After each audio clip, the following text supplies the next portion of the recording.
Salut tout le monde, c'est Hugo et aujourd'hui on va voir quel appareil choisir entre un iPad et un Mac en fonction de votre profil et de vos utilisations pour cette rentrée 2021. J'ai vu que la majorité d'entre vous sur cette chaîne ont entre 18 et 24 ans, donc potentiellement en études supérieures. Et donc plein de gens se demandent pour la rentrée dans quel appareil il vaut mieux investir entre un Mac, un iPad ou un PC. Mais pour l'instant, le PC, c'est pas le sujet.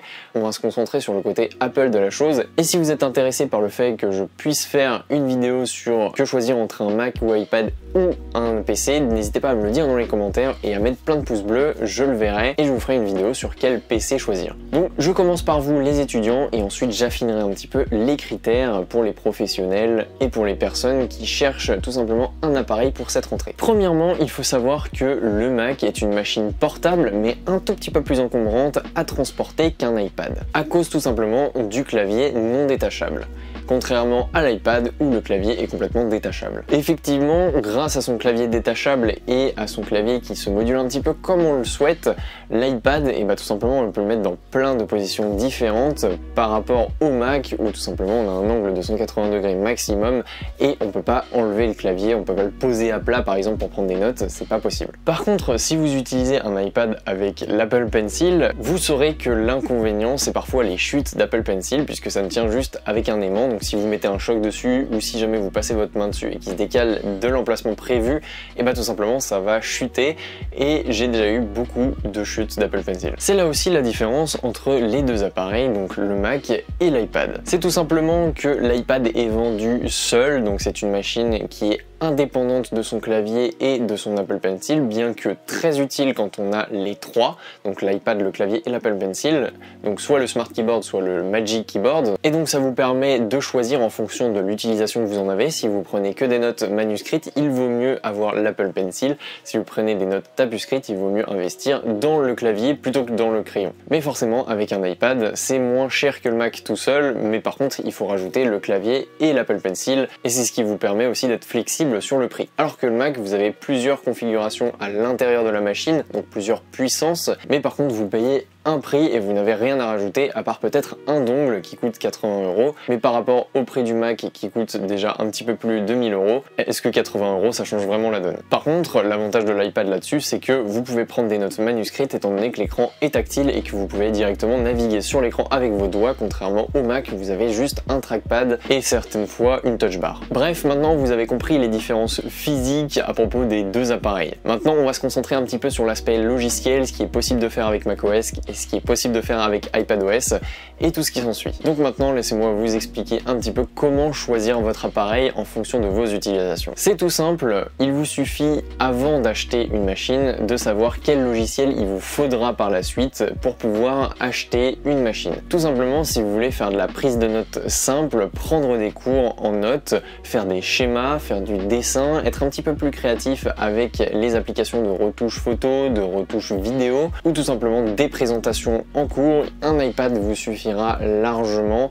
C'est clairement une très bonne machine pour rester ultra mobile, qui prend vraiment pas beaucoup de place en plus et qui permet d'être très rapide dans la prise de notes, que ce soit avec un clavier ou avec l'Apple Pencil. En plus de ce que j'ai cité juste avant, vous aurez des applications qui seront capables de résumer les fonctionnalités principales des gros logiciels que vous pourrez retrouver sur macOS ou PC par exemple. Donc c'est la machine parfaite pour lier un petit peu le côté pro et le côté perso, puisque vous avez aussi des applications comme YouTube, Twitter, les réseaux sociaux, etc. Et franchement, moi je l'utilise comme cela. Tout simplement, je l'ai utilisé en stage, je l'ai utilisé en cours et je l'utilise aussi pour les applications perso. Donc par exemple, aller me mater un petit Netflix ou une vidéo YouTube dans mon lit. Et c'est une machine qui prend pas beaucoup de place, qui est très facile à transporter et c'est un bonheur que de l'utiliser toute la journée. En plus maintenant, avec le Magic Keyboard dont je parlais juste avant, vous avez la possibilité d'avoir un trackpad, donc vous avez une souris en plus pour naviguer sur votre iPad un petit peu à la macOS. Donc vous ne salirez plus votre écran si vous avez peur des traces de doigts sur l'écran. Maintenant, si vous voulez une utilisation un petit peu plus poussée avec des logiciels plus précis qui font par exemple de la 3D, je vous conseille vivement de retourner vers un Mac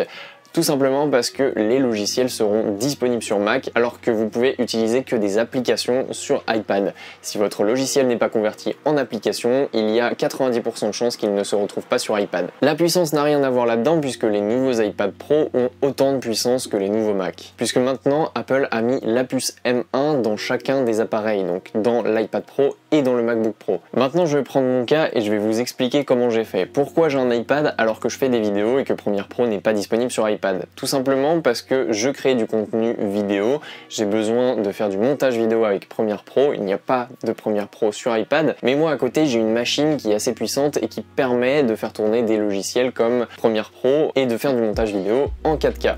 Ça, il n'y a aucun problème et tout simplement j'ai pris une machine à côté de ça pour être plus mobile et pour pouvoir lier le côté pro et le côté perso, puisque en cours je n'ai pas besoin de certains logiciels que par exemple un élève en école de design aurait besoin, comme par exemple des logiciels de 3D, des logiciels de modélisation, etc. Moi je n'en ai pas besoin et du coup pour prendre des notes il me suffit d'un iPad et c'est largement suffisant. Bref, si vous avez déjà quelque chose de fixe, d'un peu puissant qui vous permet de faire tourner vos logiciels dont vous avez besoin pour vos cours ou tout simplement pour votre métier, vous pouvez à côté prendre un iPad et ça fera largement le taf pour rester mobile tout en ayant une extension de votre PC qui est déjà fixe ou de votre iMac qui est déjà fixe. Si par contre vous n'avez pas le choix que d'avoir une seule machine entre tout ce qui est proposé sur le marché, prenez plutôt un Mac, ça fait vraiment l'intermédiaire entre la mobilité que vous avez avec l'iPad et tout simplement la puissance et les logiciels que vous avez sur un PC fixe. Clairement ça fait vraiment l'intermédiaire et ça fera vraiment le taf, vous l'utiliserez H24 votre Mac. Donc au final, iPad égale simplicité, mobilité,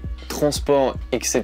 Beaucoup plus de flexibilité au niveau de la création de contenu, mais par contre le Mac ça vous permettra d'être plus spécifique dans vos logiciels, dans votre utilisation, dans votre créativité et ça vous permettra aussi de faire un intermédiaire entre un PC fixe et un iPad. Si maintenant vous avez un doute quant au logiciel que vous allez utiliser en étant étudiant, appelez le secrétariat ou la direction de votre établissement et vous verrez quel logiciel vous allez utiliser pour ensuite choisir entre, si vous avez besoin d'un Mac, donc avec des logiciels un peu plus spécifiques, vérifiez d'ailleurs si c'est sur Mac, sinon prenez un PC Windows, ou alors un iPad où vous prendrez des notes. Par exemple, vous pouvez utiliser Procreate, vous avez énormément d'applications qui sont disponibles, donc vérifiez toujours les disponibilités de vos applications ou de vos logiciels avant de prendre une machine, c'est très important. En attendant, moi je vous retrouverai sur les réseaux sociaux, n'hésitez pas à vous abonner, activer la cloche et toutes les notifications. Salut tout le monde!